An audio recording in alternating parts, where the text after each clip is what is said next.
สำหรับวิดีโอนี้ก็จะเป็นวิดีโอสำหรับมือใหม่ที่เข้ามาแล้วบ่เคยเทรดใน Binary หรือว่าใน Bittrex มาก่อนเนาะมาเบิ่งทางนี้สำหรับมือใหม่ที่เข้าเทรดก็คือจะแนะนำอยู่หลังจากลงทะเบียนอย่างแล้วเปละเนาะเปิดรหัส 2FA ยืนยันตัวตนแล้วเปละขั้นตอนต่อมาก็คือเขาจะเรียนเกี่ยวกับเทรดก็คือเข้ามาเทรดก่อนนะลองระบบก่อน การออกออเดอร์เนาะให้ทุกคนสังเกตมันจะมีสิ่งที่สำคัญก็คือบัญชีอยู่วันนี้เห็นปะอยู่วันนี้มันจะเขียนว่า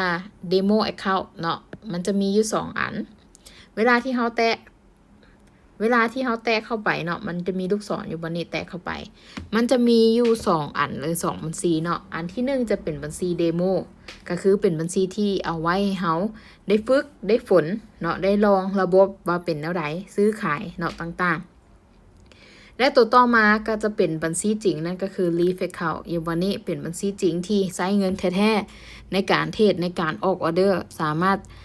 เติมเข้ามาได้แท้ๆแล้วก็ถอนออกไปได้แท้ๆเนาะสำหรับตัวนี้ซึ่งมือใหม่แน่นอนก็ต้องทดลองบัญชี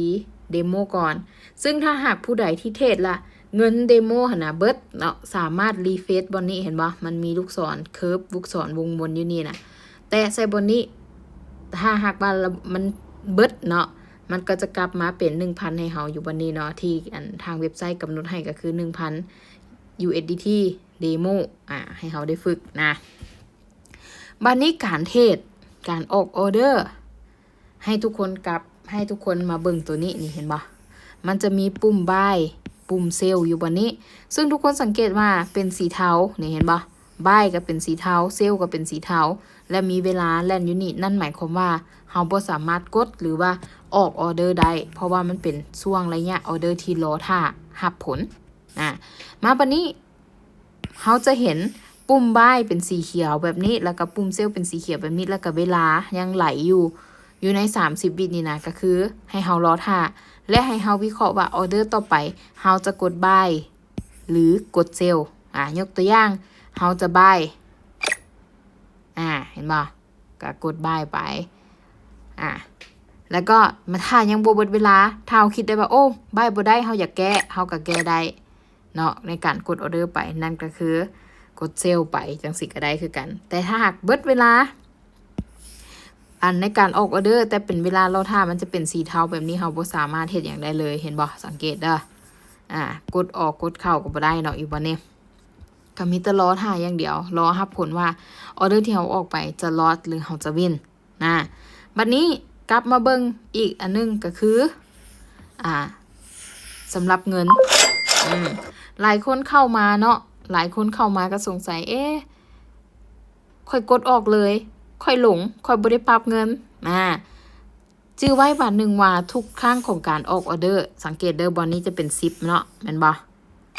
เวลากดออกออเดอร์ปุ๊บระบบจะรันออโต้มาเป็น10เหรียญถ้าเจ้าบ่มีสติหรือบ่ปรับเงินมันจะออกเป็น10เหรียญเลยถ้าได้ก็ดีใจนํแต่ถ้าเสียก็เสียใจนํเนาะฉะนั้นเราต้องมีสติระมัดระวังก็คือว่าเราต้องปรับเงินทุกครั้งของการออกออเดอร์สมมุติว่าเราอยากเทรด1เหรียญเด้แต่เราลงบ่ปรับเงินไปกด10เหรียญเลยจังซี่เนาะกดออกบายออกเซลเลยก็บ่ได้ซึ่งบนนี้เนาะเราสามารถปรับได้ว่าเราอยากได้เท่าใดยกตัวอย่างคือจังซี่เนาะอันนี้อยู่ใน iPad มันก็เลยบ่ขึ้นเป็นคีย์บอร์ดให้เราคือบนนี้เนาะเราอยากปรับเป็น1เหรียญจังซี่เขาอยากปรับเป็น1เหรียญก็ได้เพราะประเทศขั้นต่ำ1เหรียญเนาะอยากปรับเป็น2เหรียญก็ได้แล้วแต่อยากปรับเป็น3เหรียญก็ได้บอนนี้เนาะต้องปรับบอนนี้เป็นบอนปรับเงินให้เฮาแต่ประเทศขั้นต่ำก็คือ1เหรียญสูงสุดเท่าไหร่ก็แล้วแต่เฮาเลยแล้วเฮาก็เทศเนาะคือว่าแหละคือได้เว้าไปในเบื้องต้นถ้าขึ้นสีปุ่มสีแบบนี้เฮาสามารถออกออเดอร์ได้แล้วก็วิเคราะห์แล้วก็ออกออเดอร์เนาะแต่ถ้าหากว่ามันบ่ขึ้นนั่นก็หมายความว่ามันเป็นออเดอร์ที่เราท่าโอเคนี่ก็คือวิธีเนาะแนะนำสำหรับมือใหม่ที่เข้ามายังบ่ฮู้ว่าต้องเฮ็ดแนวใดยังบ่ฮู้ว่าต้องเทรดจังไดยังบ่ฮู้ว่าต้องปรับเงินแนวใดและยังบ่ฮู้ว่าต้องออกออเดอร์แนวใดก็จะประมาณนี้แล้วไว้เจอกันในวิดีโอต่อไปเด้อ